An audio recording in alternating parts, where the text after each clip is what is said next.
In today's episode, we'll look at an oval, a popular salon shape which with professional styling can look just like a natural nail plate. We'll show you how to create a perfect oval and which aspects of work to pay particular attention to.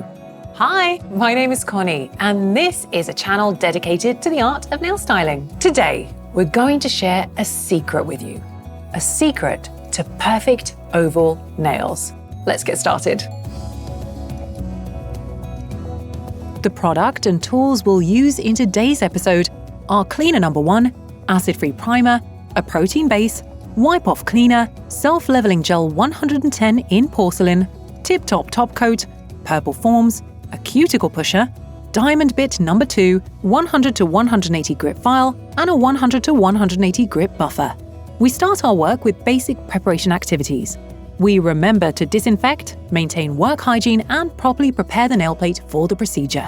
Oval nails should be as natural as possible. So to build it, we need to choose a medium length and keep the construction nice and light. To create this perfect oval, we must remember a few things. The first aspect is the form. What matters is not only the proper cutting of the template to the free edge, but also the correct angle of placement.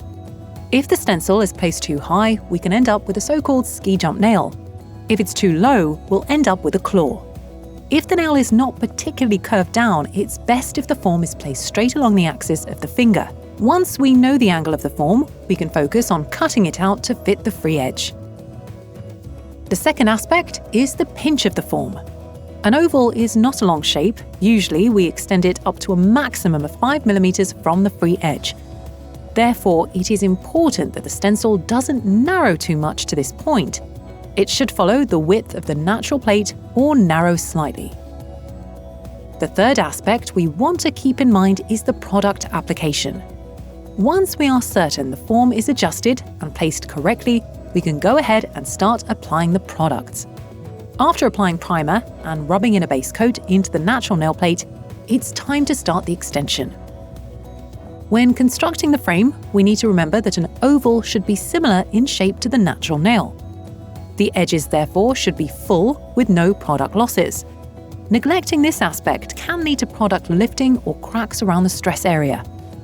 We spread the gel evenly across the whole surface, then build the shape of the free edge. We cure it in the lamp for 30 seconds. The fourth aspect we need to pay attention to is the pinching of the frame. We can pinch the nails slightly during curing.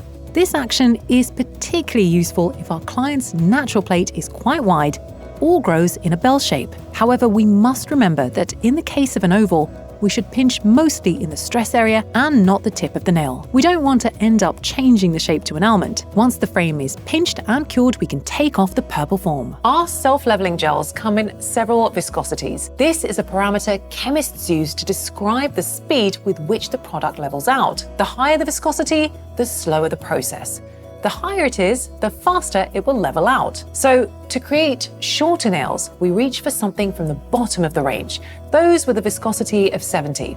On the other hand, if we want to create longer nails, we reach for a 110, because this product will take longer to level out, giving us more time to create the shape we're after. So today, we're reaching for a 110 in porcelain, because we'll be creating slightly longer nails. We start by creating a slip layer on the entire surface.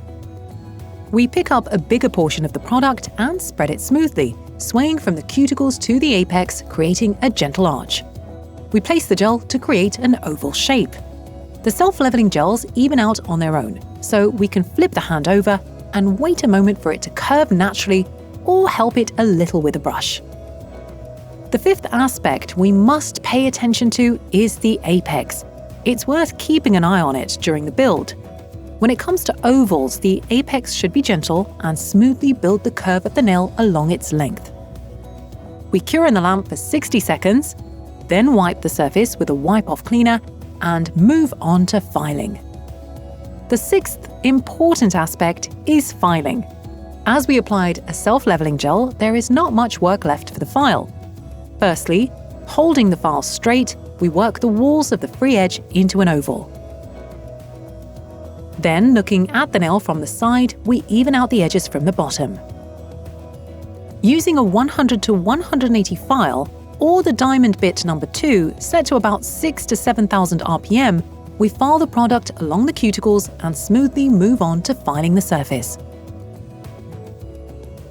We file from one edge of the nail to the other, only slightly adjusting the angle of the bit to the surface. Can you see how little filing our self-leveling gel requires? Literally a few sweeps of the file and voila, the shape is ready. Imagine being able to work this fast all the time, delivering every service with such speed.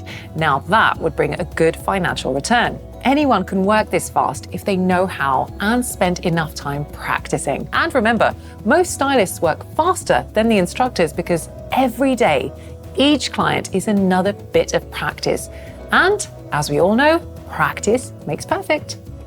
To finish off, we can cover the nails with a colour, an ornament, or simply a top coat. And that's all. Our perfect oval nail is done. And this is the end of our episode. Let us know in the comments below how you're getting on with your ovals. Is it a popular shape chosen by your clients? And if you like to create it?